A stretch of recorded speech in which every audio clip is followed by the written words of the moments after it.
Missed an episode of your favorite podcast? Choose from over a decade of content in our archives, not just the latest episode. All free at GCNlive.com. This is your call to action. Get prepared, America.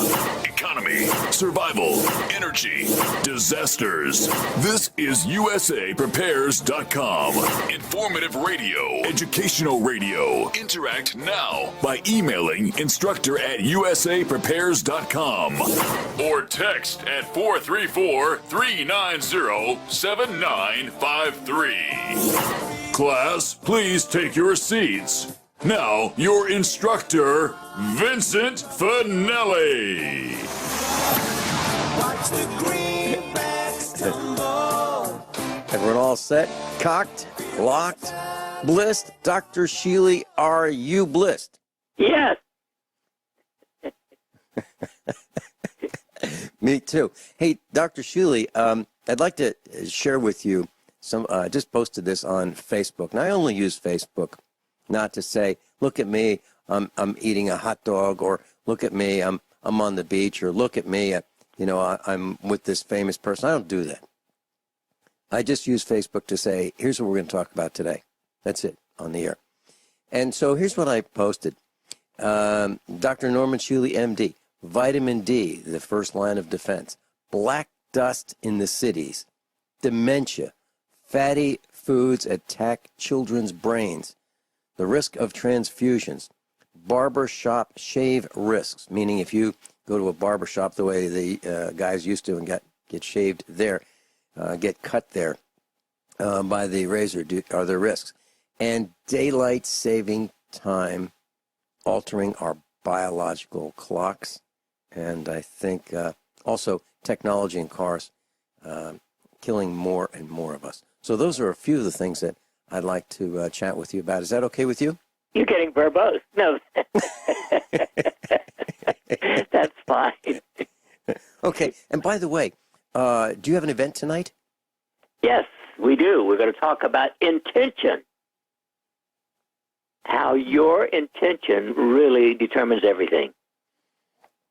That's fascinating. So roughly an hour of presentation and questions and answers? You've got it.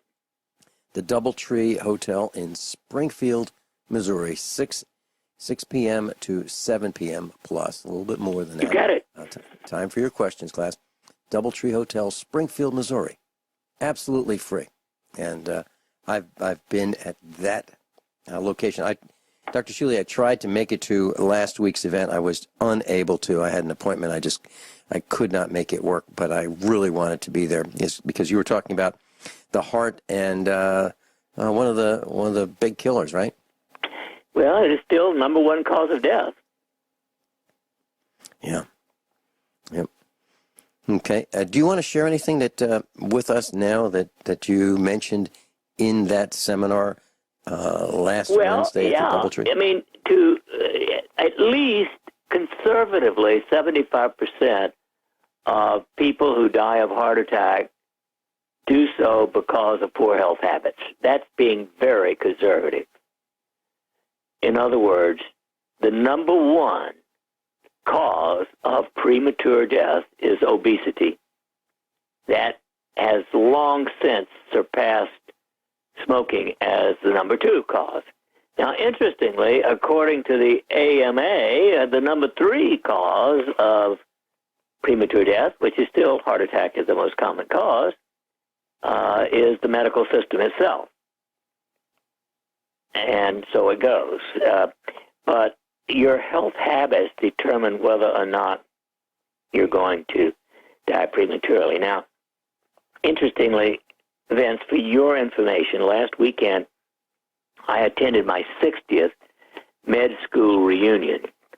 Now, wow. Of the 78 physicians who graduated together, only 32 are still alive, and only 8 other than me, so 9 of the total 32 alive came to the reunion. Can't say all the others were too ill to come, but we know that some of them were.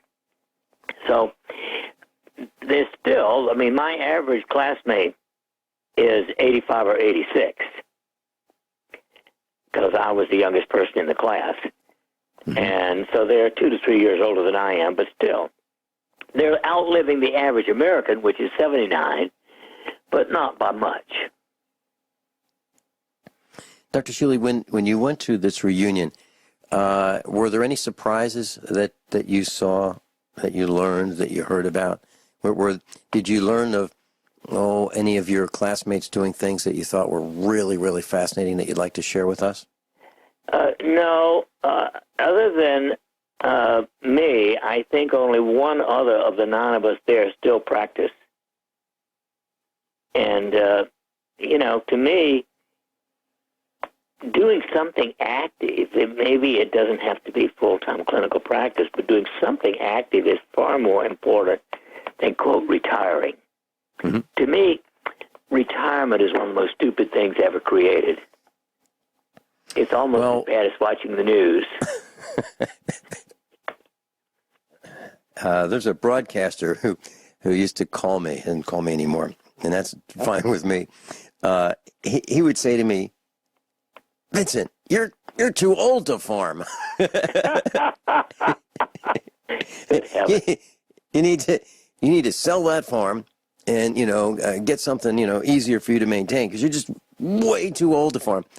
And I'm thinking, I worked really hard to get to this point. I worked all my life, to get to the point where I could have this kind of a lifestyle, where I could be with the animals and I could be pulling fence tighter and cutting limbs off the fence and working on the equipment. To me, it's really not work. To me, I'm on vacation. I mean, now some parts of the vacation. I totally agree with you. For many, many years, my wife and I would be sitting out having breakfast and say, we don't need a vacation. We live in a vacation place.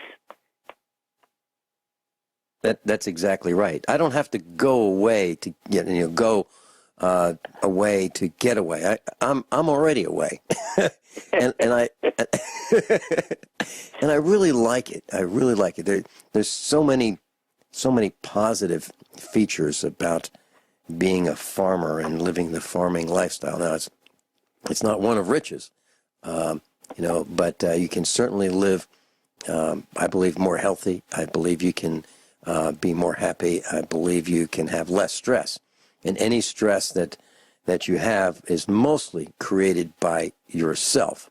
So, for example, if I have stress, it's because I'm trying to figure out what I need to do with the cows in a manipulated cattle market. I need to figure that out. I need to figure out what I'm going to do about the weather and how I'm going to let nature and the manipulated weather work to our advantage. I mean, those are challenges, and there might be some stress in there.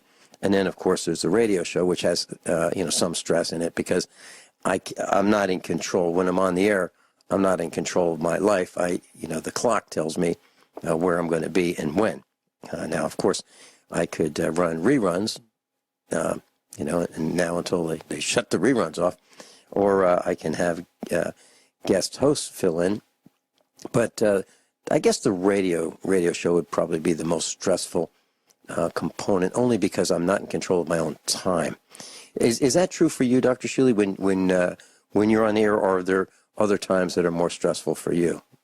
Oh, I would say the single most stressful thing for me is a patient who comes in on 6 different drugs, any one of which could be causing her symptoms, and tells me she will not, under any circumstance, consider going off her drugs. I mean, wow. Why would somebody come to me if they're happy with their drugs? And I find that kind of attitude rather interesting and somewhat stressful because I don't know what to tell her. Why did you walk in the door? Well, I'm trying to put myself in your place. What would I say? I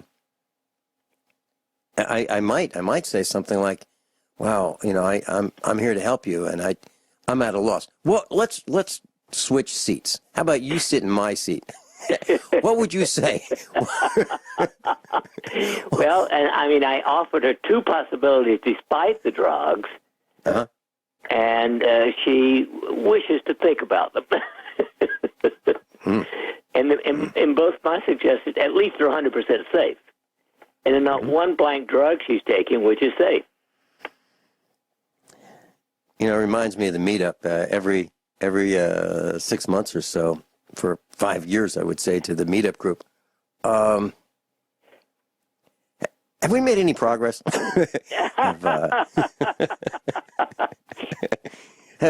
Have any of you, are any of you more prepared than you were, you know, last 6 months ago when I asked the same question?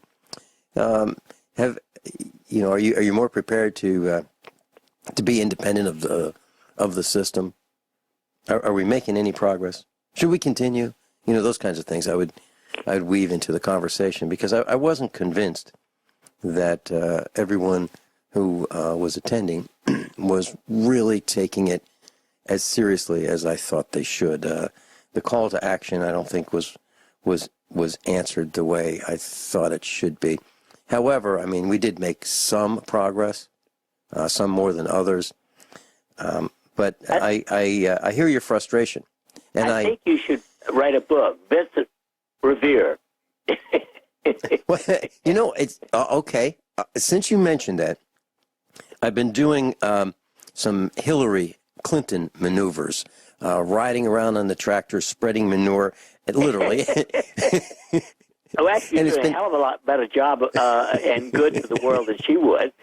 Well, that's what I was thinking. I was thinking I'm making a positive contribution by spreading this manure compared to the contribution she's making by spreading her manure. But seriously, I've been spreading manure, going around in circles, and it's, you know, all I hear is the drone of the engine. And I've been thinking about writing a book. I really have, and I'm glad you mentioned that.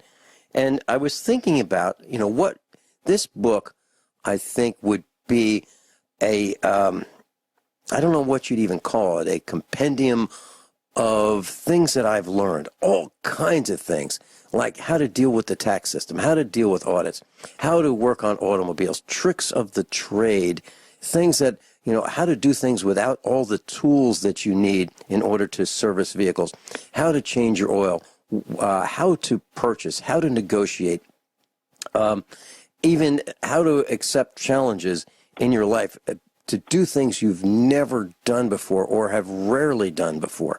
And I was thinking about how to write that book, but I don't know how to write that book. So I was thinking about getting some, or using this software called Dragon, Naturally Speaking, and just talking to a microphone and just start dictating this book and then build it in maybe over a year or a year and a half or 2 years, I'd have it done. So when we come back, Dr. Shealy, will you give me some advice, if you choose to, about how I should write a book? We'll be right back. Dr. Norman Shealy's with us, and we're going to talk about that book in just a couple minutes. We have Renata on the phone from New Brunswick, Canada. Welcome, Renata. Hi, Vincent. Hey. How are Dr. you? Shealy, very, very well. Renata, you and I were on the phone off the air, and I asked you to call in and today and chat with Dr. Norman Shealy, medical doctor, about some of the symptoms that you're having. Could you share with him what you told me? I don't really remember, but I can talk about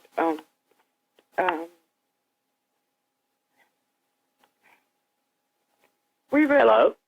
Yeah, we were talking about burner symptoms and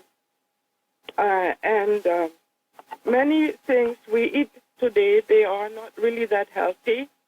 And for example, if you read every label, you can find that tartrazine and all other colorings, they are almost in everything, and even in the vitamins. You see, when you have the vitamins, they are coated with color, and then they contain tartrazine. This is a coloring agent that is cancer-causing. So I was saying to you on the phone, it is building up in the body if you eat it every day, and it will have an effect on the health. Well, you know, I honestly don't know the answer to what you're saying. I can tell you that I have been on supplements since before I was born, and I'll be 84 years old in a couple of weeks. My mother was a devotee to supplements, and I know that she was taking them before I was born, and I've never not been on them. So I can't believe that there's anything terribly, significantly dangerous in them. And Dr. Shealy, her concern is about the colors that I know. have been Well, added. I mean, Right. obviously many of mine must have coloring agents in them because I never pay attention to it, but they do have colors. Yeah. Renata, I'm sure they're really good supplements. They don't have color. The most expensive ones that you buy on a special shop, they won't have colors on them. But the normal, in the run-of-the-mill shops where we all go shopping, they have colors on them. And that's only one thing. All the food is being adulterated now, and it's very hard to find anything that is all true good for you, unless you go to a health food store. Well, again, I don't go to any place special. I use a company called NOW if I can get it, because I trust them above all the other companies. But I have to say that for at least my 60-plus years that I personally have been involved with my own supplements, I've never worried about it, and I remain healthy despite taking normal supplements. And I take more than 99% of people. You take more supplements than 9? Well, I have a tackle box which holds half of what I take for a day, so I take about 120 pills a day. Oh, that is a lot. Yeah. Renata, would you share with Dr. Shealy, didn't you say you were having a dizzy spell or a few dizzy spells? Isn't that what you mentioned to me? Yeah, sometimes I have dizzy spells, but I think it is caused by microwaves or maybe some electric. Yeah, mostly microwaves, I think. Dr. Shealy, she was shopping and she felt very dizzy a couple of times. Is there a medical reason that you could help her with that she should? Well, let me ask your age first. I'm 67. And are you on any prescription medications? So I weaned myself off blood pressure pills after 40 years. And your blood pressure's okay now? Well, it's a little bit high, but not that high. Well, obviously, dizzy spells suggest that either your blood pressure is not normal or your heart's irregular or something is going on with blood flow to the brain. That is one possibility. Now, there are many, many other possibilities. Many stores have places where you can check your blood pressure in the store. If it happened to me, I'd want to check my blood pressure and pulse and see what's happening at that particular time. Dr. Norman Shealy is with us, and we've been talking with Renata of New Brunswick, Canada. And Dr. Shealy, you were asking some questions about blood pressure and blood to the brain. Please continue. I mean, does this ever happen when you're not in a store? No, usually not. Very rarely. Dr. Shealy, I know what is causing it. It is microwave, because many people are now sensitive to microwave radiation. Everybody has cell phones. Everybody. We have these towers everywhere in the country, and all people are subjected to that. The microwaves for the cell phones have a frequency of 10 hertz. The human brain is working on 8.3 hertz. It is very, very close. It is in the same realm. So we are directly influenced with these waves. And I have a microwave meter. It's called EMF meter. It's called Acousticum 2. Very good. You can measure the microwaves and you can see the direction where they are coming from. I have held them towards people with a cell phone, pointing cell phones at me, and I can see that I'm directly receiving them. This is going on everywhere. Hello? Yes. Well, if it is from microwaves, I have no way of protecting you. Yeah, I know. And I mean, the only way I know to protect yourself from microwaves is to live underground. Yes. I mean, basically, they are everywhere. Yeah. But these are the cause of my dizzy spell. Yes. Yeah, I know it could be anything. Really, nobody knows what is causing it, because it could be a brain tumor or, anything, right? Yeah. Or Renata, yeah. when I travel, if I'm in my truck or in a car, and I see a police car behind me, I know that they have forward and rear-looking radar. So I will, so what I do is I don't get in front of them. If I'm in front of them, I'll move out of the way so that they pass me, and then I will try to stay way far behind them or alongside them. Yeah. And so that they are not targeting me with their forward or rear-facing radar. As far as the stores, I don't know of any way around it. And I've mentioned on the air that I really don't want to go out very much anymore. I really want to stay home, because if you go to a restaurant, you go to a supermarket, you go to Sam's Club, you go pretty much anywhere, there's wireless communications, there's wireless cameras, there's Wi-Fi, there's the cell towers everywhere. Then there's the radio transmission towers, the television transmission towers, the municipal transmission towers, and then add to that all the power lines that are going up and down the streets, and the high voltage power lines. Add all that together, and we're surrounded, and there's really not much escape. And then if you look out your window, if you live in a neighborhood, you'll see these power poles with these round can transformers, and they're typically within 125 cable feet of the house. So now you have these round transformers that are transmitting electromagnetic radiation right outside of people's windows, where they sleep 8 hours a day. It's terrible. Sometimes they're behind the houses, when the power lines are running along the backyards of houses in some neighborhoods. They don't have to look at the power lines, but they're still there. Most power lines are above ground, not below ground. In our farm, we buried our power lines from the road, which they're above ground, and as soon as they enter our property, they go underground for 1,300 feet. And that was a choice and expense that we endured and made. So the answer is, as Dr. Shealy said, it's very, very difficult to get away from microwaves. It really is. Yes. And about the radar, Vincent, the radar, I have a Geiger counter. I bought it years ago. The Geiger counter goes up when I receive radar, but normal radar does not even show on the Geiger counter. And I'm a little confused there. Didn't know where it came from, and then I learned that the radar can be built up by several cars with radar driving by, and they can build it up to the point where it turns ionizing, and then the Geiger counter can pick it up.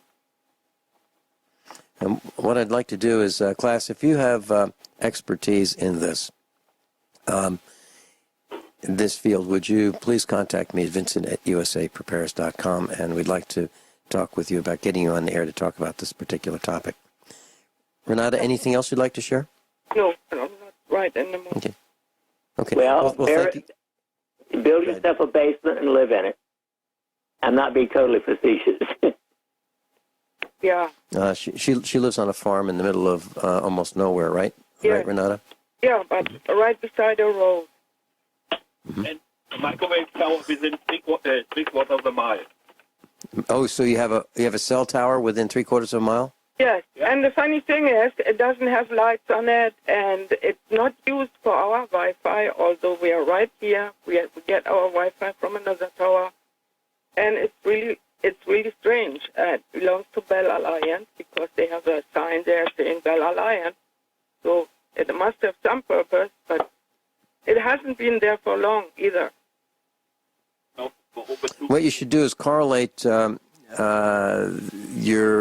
your health warning signs with when this happened and when maybe some other things happened, and try to figure out which are the contributing factors. Renata, thank you so much for being with us today. You're welcome. Thank you.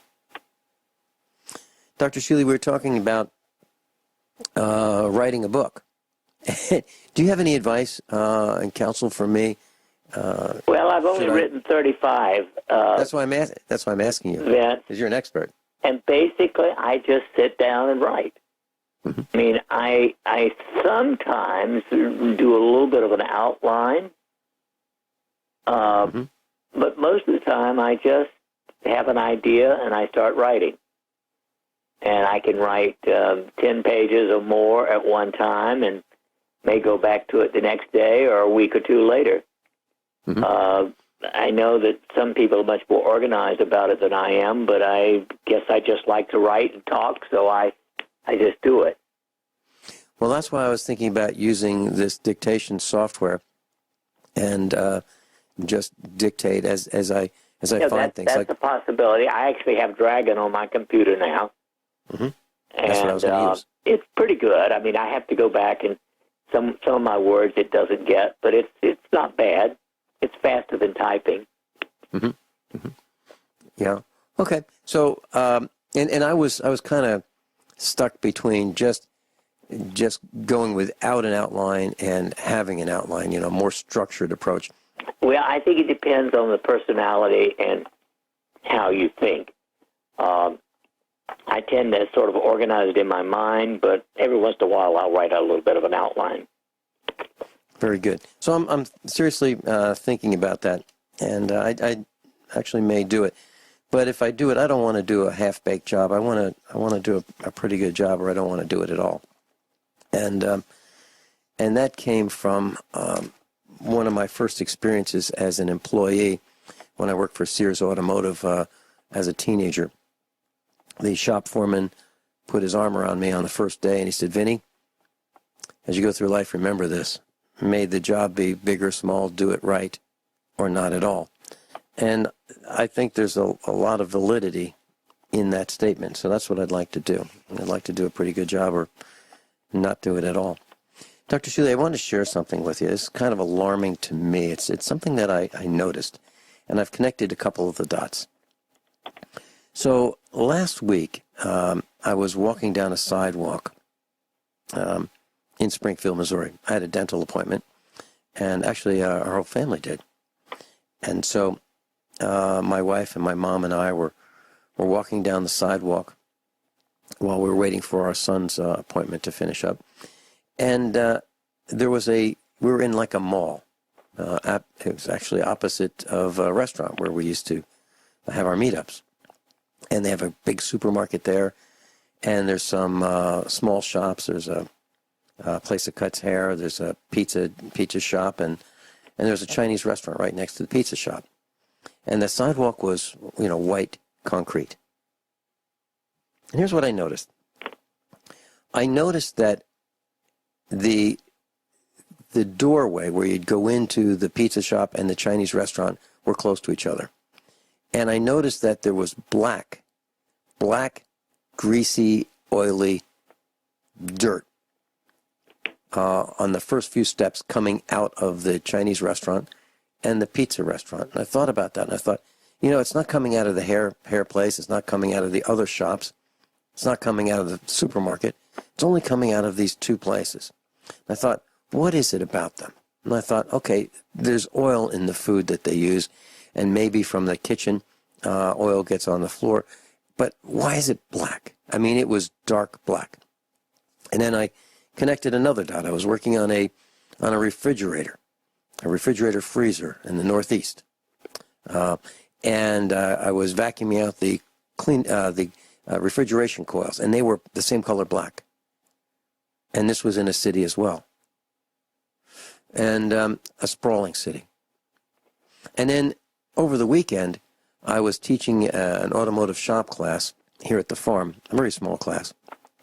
And I was explaining let's look at the front wheels. The car was on the lift. I said, let's look at the front wheels. You notice how they're black? Both the passenger side and the driver's side are black. You look at the rear wheels, they're not black.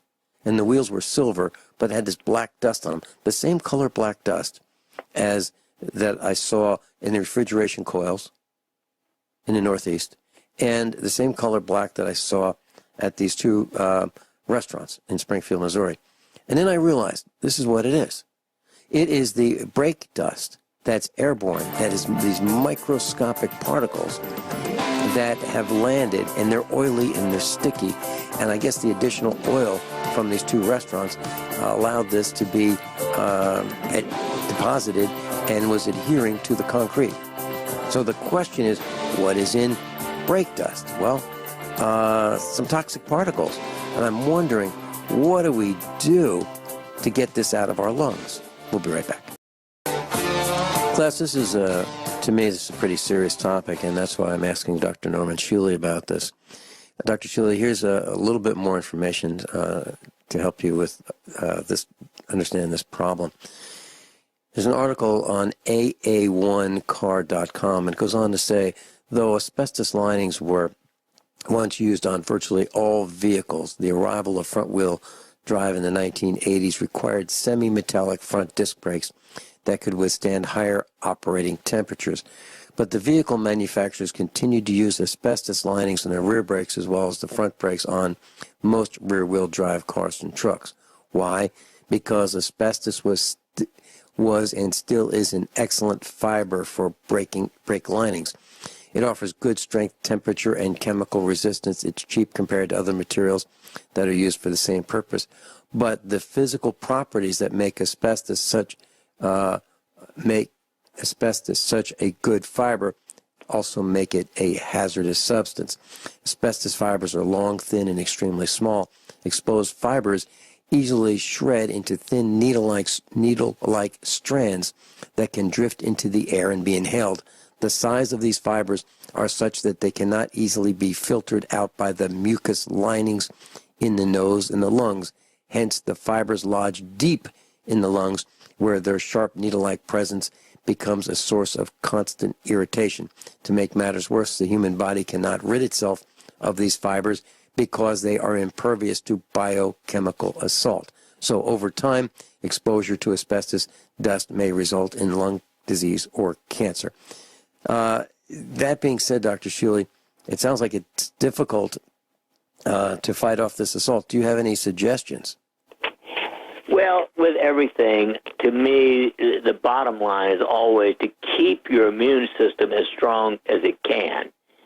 In other words, your reaction to foreign materials is, to a greater or less extent, the amount of it or the quantity of it is related to how strong your immune system is. So some people who have a very weak immune system respond to almost anything, and others, those who don't have a strong one, respond to everything, and those who have a strong one, get by much better. The keys to a strong immune system are happiness, number one, vitamin D3, number two, vitamin K2, number three, astaxanthin, number four, vitamin E, number five, and vitamin C, number six.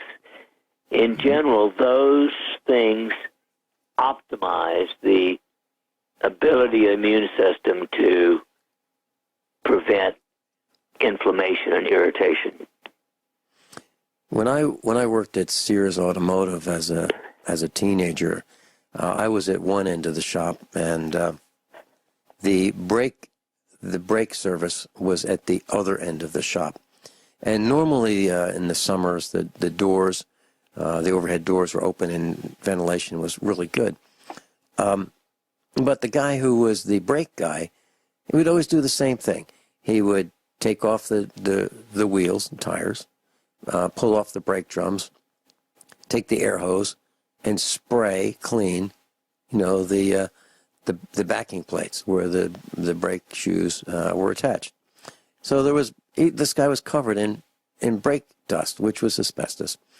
The guys working on the automotive like the exhaust systems, they would use an air chisel, and they'd hammer away with the air chisel, and there'd be all kinds of exhaust dust coming out of the muffler and the tailpipes and the exhaust pipes and the connecting pipes and so forth.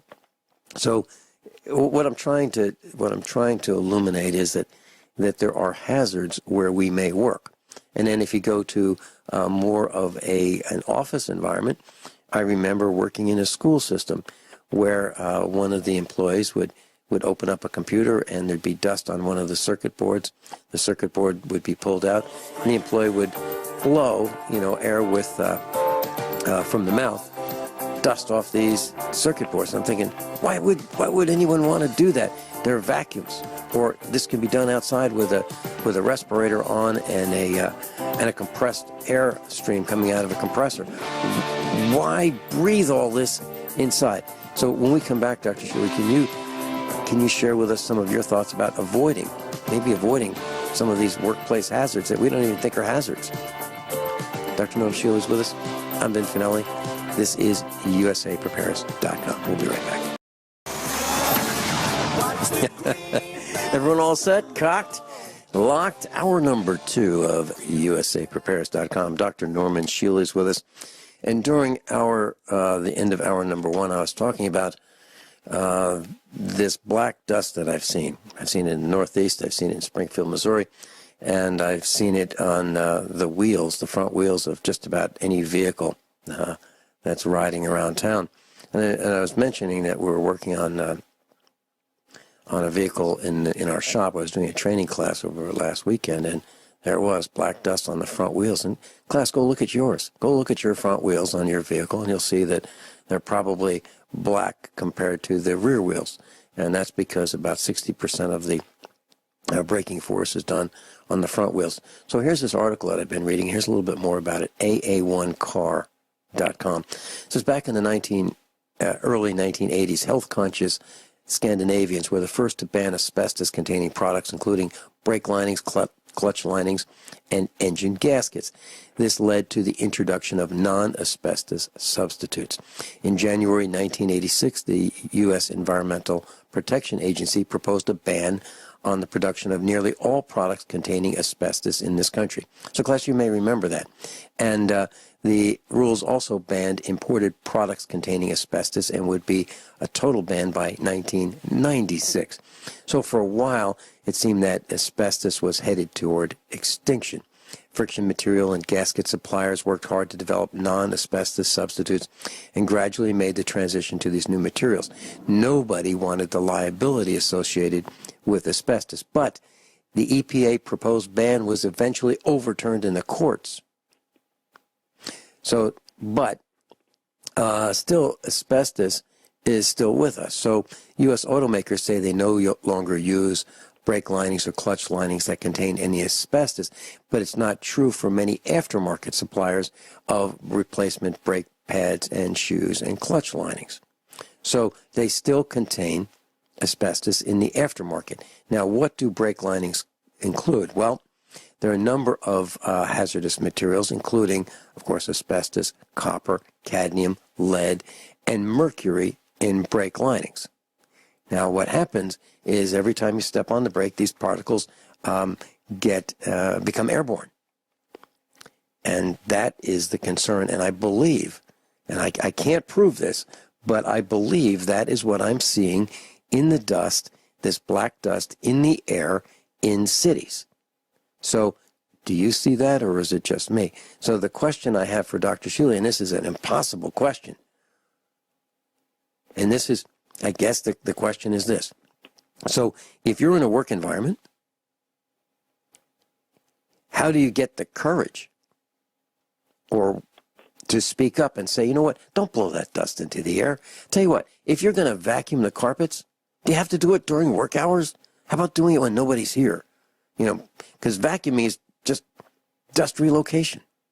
Just spreads it around in smaller particles. Dr. Shealy, do you have any comments or thoughts about this? Because I'm very concerned about it, but I don't know what to do about it. Well, I don't think anybody knows what to do about it. Obviously, to protect yourself, you could wear some kind of gas mask. A regular, just a surgical mask would not do it, of course. But there are probably half a dozen or more people working in that environment, and even the one doing the vacuuming wore a gas mask. The rest are going to get it. Mm-hmm. Interestingly, it used to be thought that COPD, severe lung rot, if you will, it was due primarily to chronic smoking.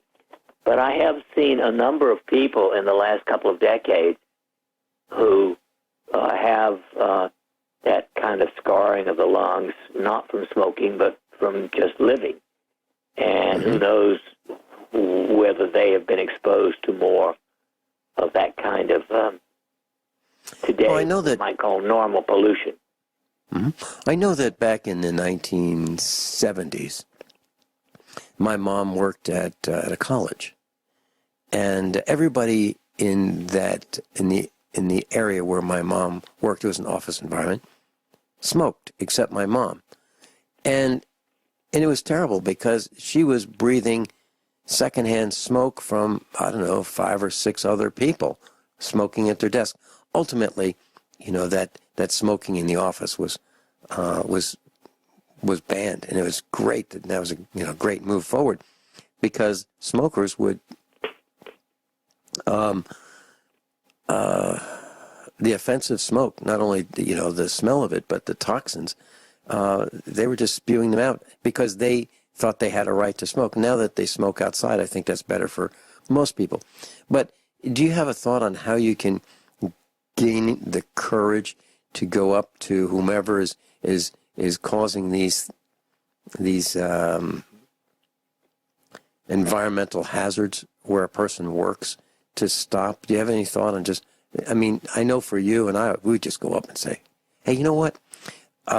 Here's what you're doing. Here's why it doesn't make any sense. And here's why it's harmful to you and everyone around you. Is there a way to gain the courage to do that, Dr. Shealy? Courage is an inside job, just as happiness is an inside job. Yeah. If you're not born a Sagittarian, who tends to be blunt like me, it does take a little intestinal fortitude, shall we say, to speak up in situations like that. And I just remind you that for many, many, many decades, smoking was allowed on airplanes. Yes, it was. And, there were smoking areas and not smoking areas, if that made any difference whatsoever, since smoke is also on a tin can.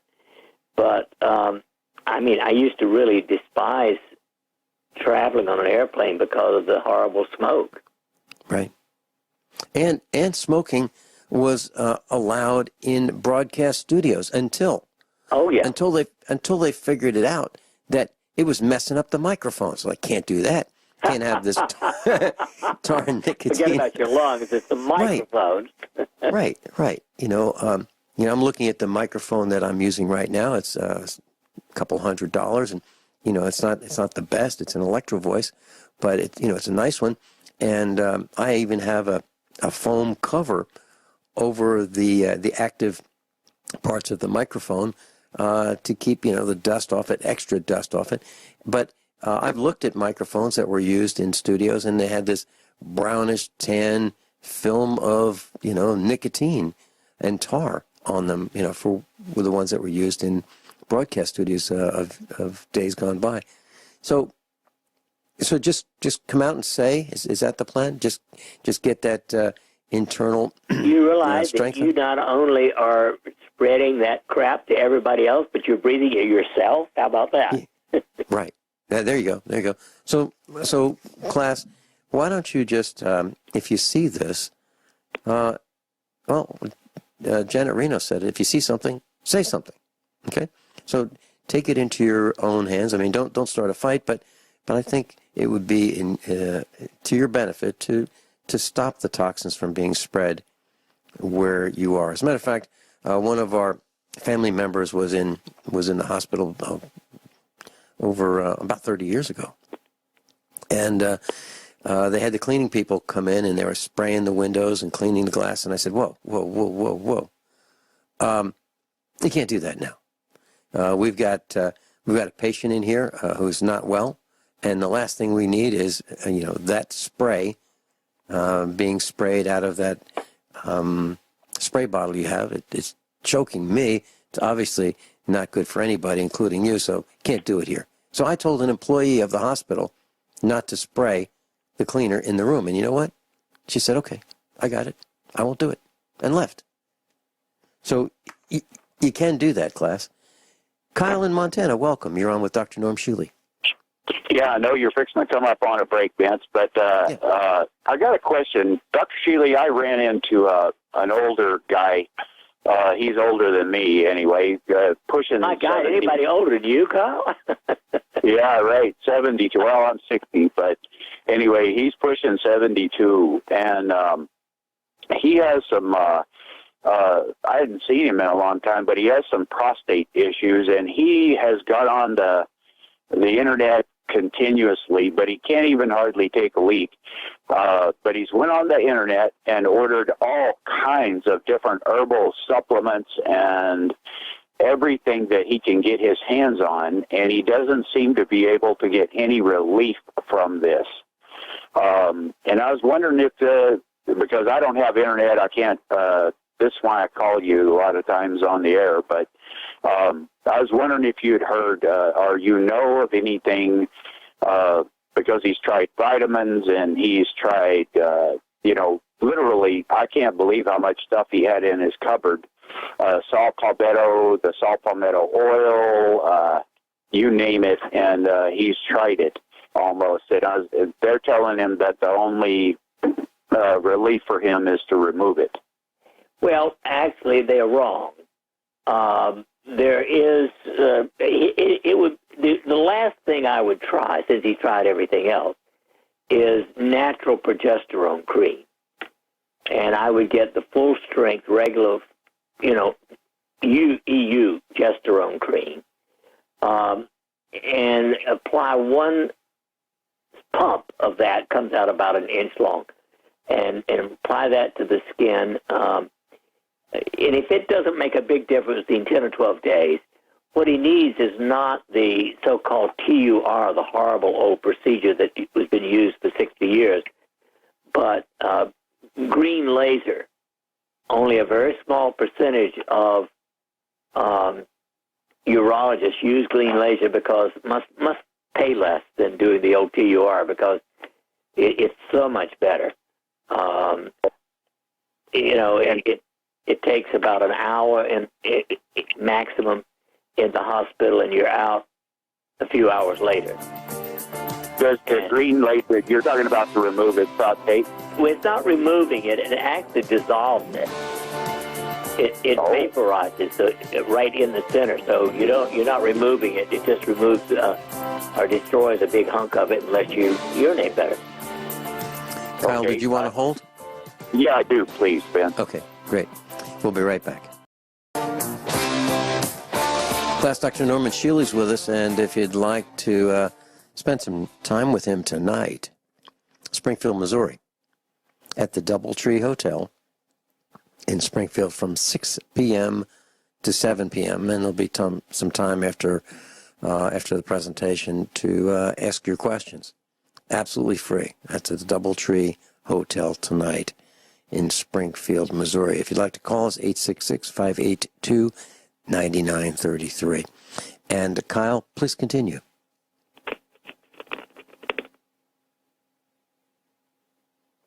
Kyle, are you there? I guess he lost his phone connection. Yeah, I can see him.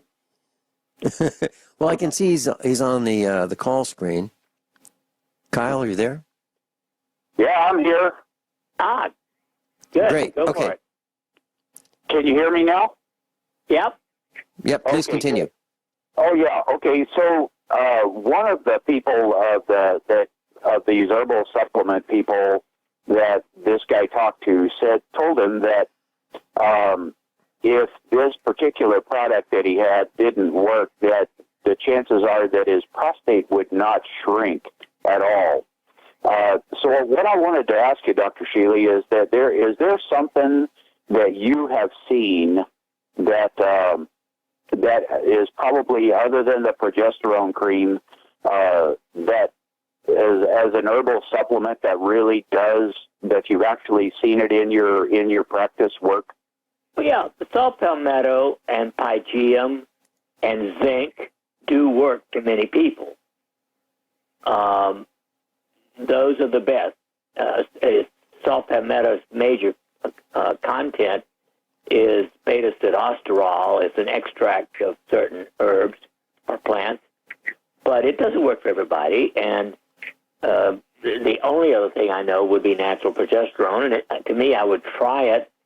But if that didn't work, I would definitely go for green laser, and I would travel out of the state if necessary to get green laser rather than to have the usual roto-rooter procedure. Okay. All right. Well, that's just what I was curious about. And you said, because I did not notice that he had pygeum in there because he was showing me this stuff, but he did. Would you suggest the saw palmetto oil, or would you suggest the saw palmetto herbal, just the powdered, capsulated stuff? Oh, the capsules are the best way to take it usually. Okay. And you're talking about the whole plant rather than just the oil? Well, the 160 milligram double strength extract is what I have recommended for many decades. Okay, would you repeat that one more time, you said? The saw palmetto, quote, a double strength extract, 160 milligrams, 3 a day. Okay, 160 milligrams 3 times a day. Okay, double strength. Okay, well, I'll relay this message. Of course, everybody I know is getting older and older, and it seems like that is a constant problem. And you're a wealth of information, and thank you for being on the air. I appreciate all that you do. And you too, Vince. You're a great guy. Hey, thank you, Kyle. Well, thanks very much, Kyle. Thank you, Kyle. All right.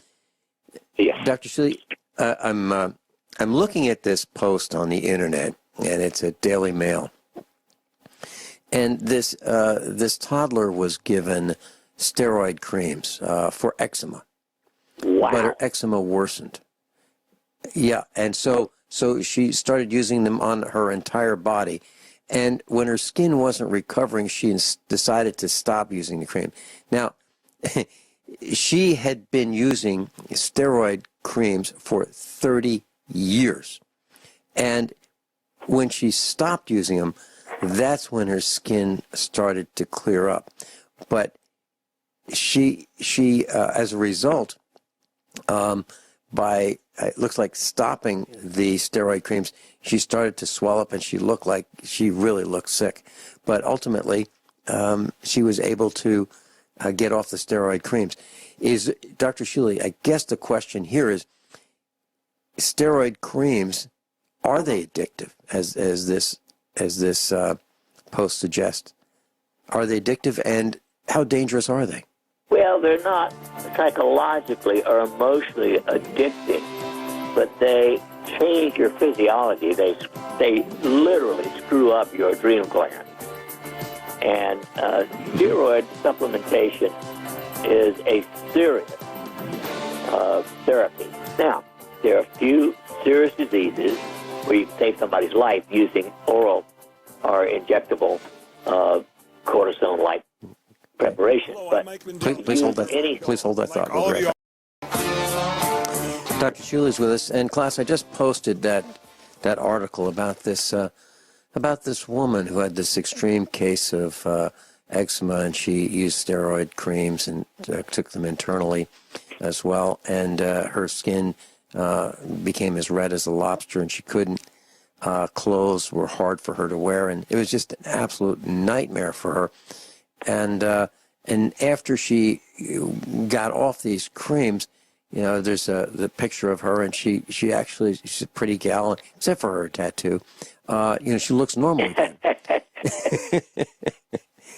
So, Dr. Shealy, about these steroids, what do we need to know about steroids? And unless you have a serious collagen disease like advanced lupus and things like that, avoid steroids like the plague that they are. Okay, so that's creams, injectables, orals, all that? Yeah, all forms of it. Okay. Dr. Shealy, I am delighted to talk about this next post I see at Daily Mail. And it's something that you have been recommending over and over and over and over. And it seems like mainstream has finally figured out that you're right. And it says why you should take vitamin D as you get older. High doses reduce the risk of respiratory illness by 40%. It goes on to say it's believed that the nutrient works by reinforcing the first line of defense. Experts say the findings show potentially life-saving discovery. Acute respiratory illnesses are much more deadly among older people. So it talks about pneumonia, bronchitis, influenza, and have higher death rates among older people because of their weakened immune system. But vitamin D is a way of making sure your immune system is the best it can be, along with other supplements. So there you are, Dr. Shealy. The mainstream is now agreeing with you. It's wonderful. Well, it's sometimes takes a few decades. But remember, you're lucky to get anything correct out of the media. I consider, in general, the mainline media to be the voice of the evil empire. Yeah. And let's see. There's another post talking about dementia, and it says that it is now the leading cause of death. I'm not sure that that's correct, but it must be a considerably significant cause of death, dementia. And there are a lot of problems with dementia, Dr. Shealy. I've seen an Alzheimer patient that I've known for years, and over time she forgot things. She forgot how to get dressed. She forgot how to use the restroom, and ultimately she forgot how to chew. It's a pretty debilitating illness. What would you like to contribute about dementia, Dr. Shealy, and ultimately Alzheimer's? Well, the best way to avoid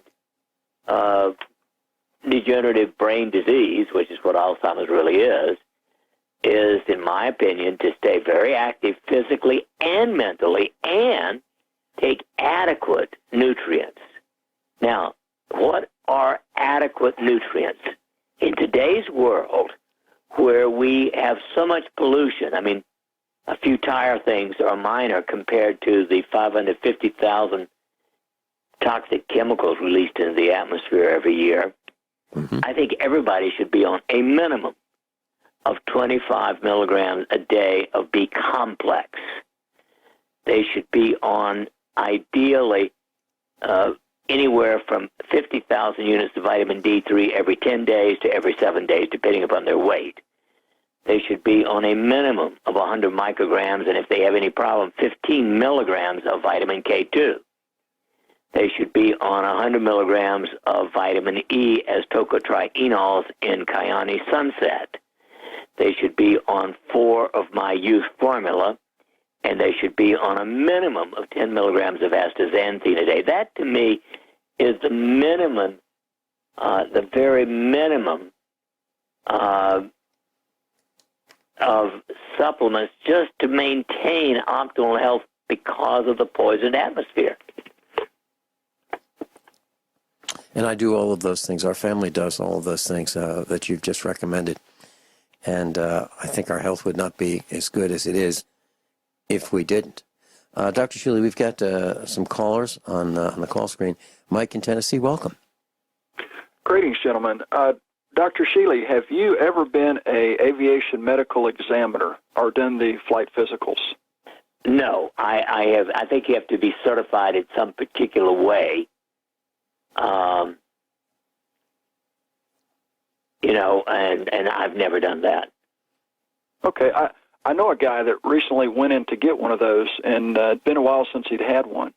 And now they have them go online to fill out a questionnaire before they ever are seen by the doctor. It used to be you just go in there and they would check your eyesight, your hearing, and your recollection of things just to make sure that you have the capacity to fly a plane. Very basic, Right. in and out in 15 minutes. No big deal. But now they ask just a ton of questions, and one of the things is in the information I was told is that you had to declare that you were a citizen, whether it be USA or you had to be a citizen of some country. In other words, they wanted you to be subject to somebody. And but apparently this wise individual actually took the time to read all the options and found that there was one option called unknown. So he became a citizen of unknown. Isn't government wonderful? Yeah, and proceeded on through the process, as it were. But it was just amazing what he had to go through, and though he had gone online and reviewed all of the regulations and everything that the doctor was required to do, and he actually passed the physical part with no problems, the doctor didn't approve it, but yet deferred it to the FAA because the fellow had a previous conviction. And in the regulations, it says the only way that a doctor can not issue the license is if there is, in fact, a conviction for something to do with flying, and or if you have a drug or alcohol problem. But yet this doctor took it upon himself to step outside the regulations and defer this individual's flight certificate so he is not able to fly, according to that. But what was interesting is what he told me is at the very beginning of all this, it said that this application is, and it had three options: by right, by privilege, or by benefit. So basically he notified the FAA in Oklahoma that he did this by right, and they told him that, okay, we'll just go ahead and send you the medical certificate then.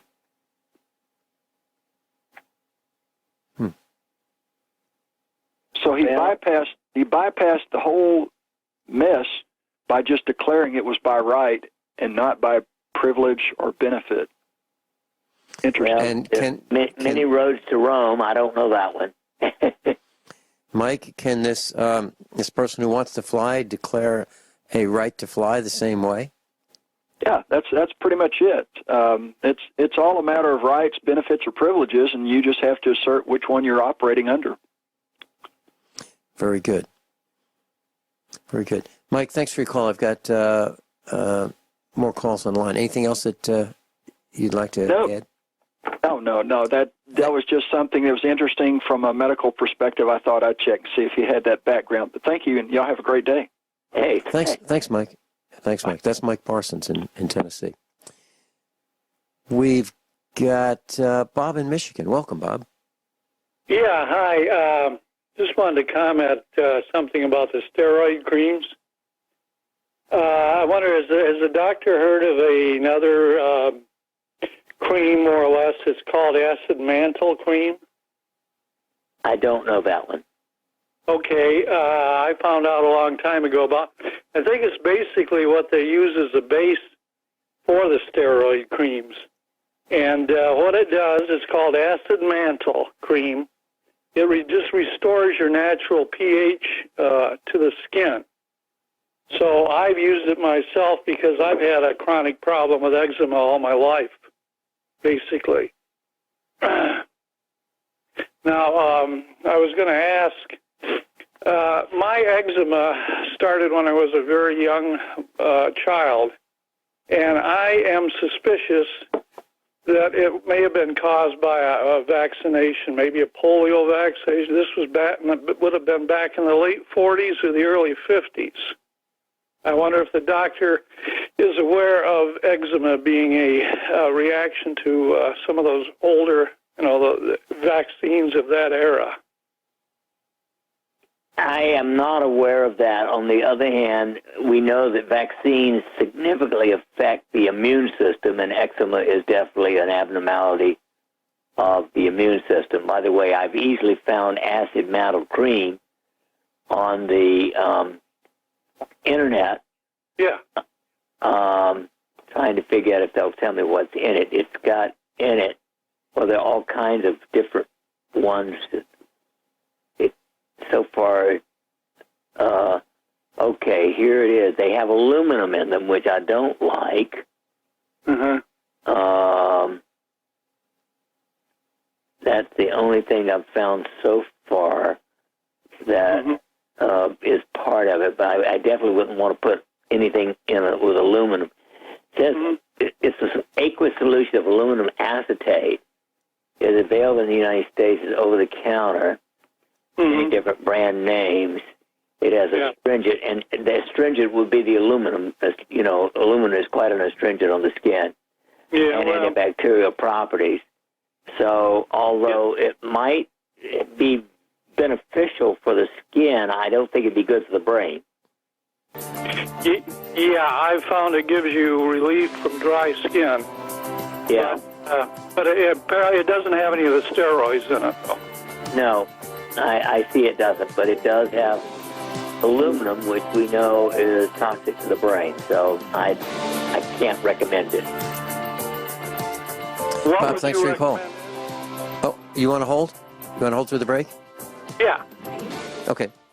Norman Shealy's with us, and if you'd like to spend some time with him tonight, Springfield, Missouri, he's going to be at the Doubletree from 6 to 7 p.m.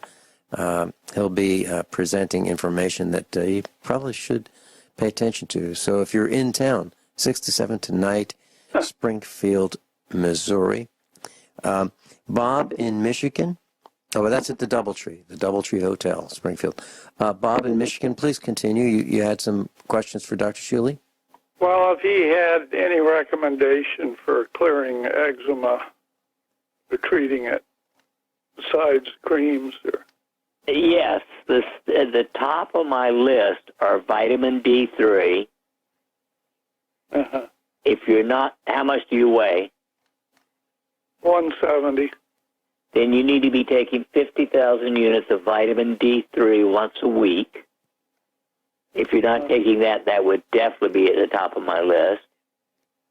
Secondly, I would take 15 milligrams, 15 milligrams of vitamin K2, and I would take 30 milligrams of astaxanthin, the strongest form of vitamin A. That combination is sort of the strongest foundation for in strengthening the immune system, and in general does more than anything else that I know. Okay.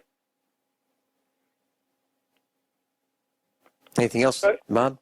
The only thing, I was just reading through the article about this woman. The only thing that lacks, it doesn't say anything about how she cleared her skin. It says she stopped using the steroids, but then it doesn't say anything about if she used anything else to clear her skin. Right. You're talking about the article on page 1 of USA Prepares. That's where the link is. Yeah, I mean, if she just stopped using the creams, that's as if the cream was causing her the problem. But I assume sure sounds like it. That's the way I read it. Yeah, I wonder what else she did or didn't do to get her skin to be cleared. Oh well. All right, Bob. Thanks for the call. Okay. Dr. Shealy, there's a post that I was reading about fatty foods attacking children's brains, paving the new way for depression, learning difficulties, and Alzheimer's. And it's saying that fast food depletes renin levels in teenagers. It means the brain moves slower, risking the risk of mental illness, and low renin levels, REELIN levels, are also a hallmark of higher Alzheimer's disease risk. And that's in the Daily Mail. Any thoughts on that, Dr. Shealy? I know you don't like fast food, that's for sure. Well, I consider fast food pure junk slop. But other than that, I guess they have, we'd be better to compost them than to eat them. There you go. Okay. Dr. Shealy, risk of transfusions.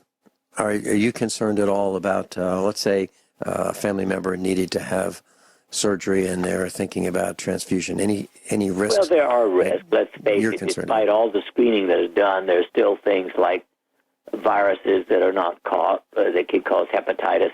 On the other hand, it can be necessary to save your life during surgery. So I don't think you have a choice when you need a major surgical procedure. You don't want to wind up too deficient. Now, I have to say, way back in 1971, when I did something stupid and had a fractured hip, I asked not to have a transfusion, and my hemoglobin went down from like 15 or 16 to 8 point some odd. And it took me about 6 weeks to rebuild my hemoglobin, but I did okay without a transfusion. Okay. Let's see.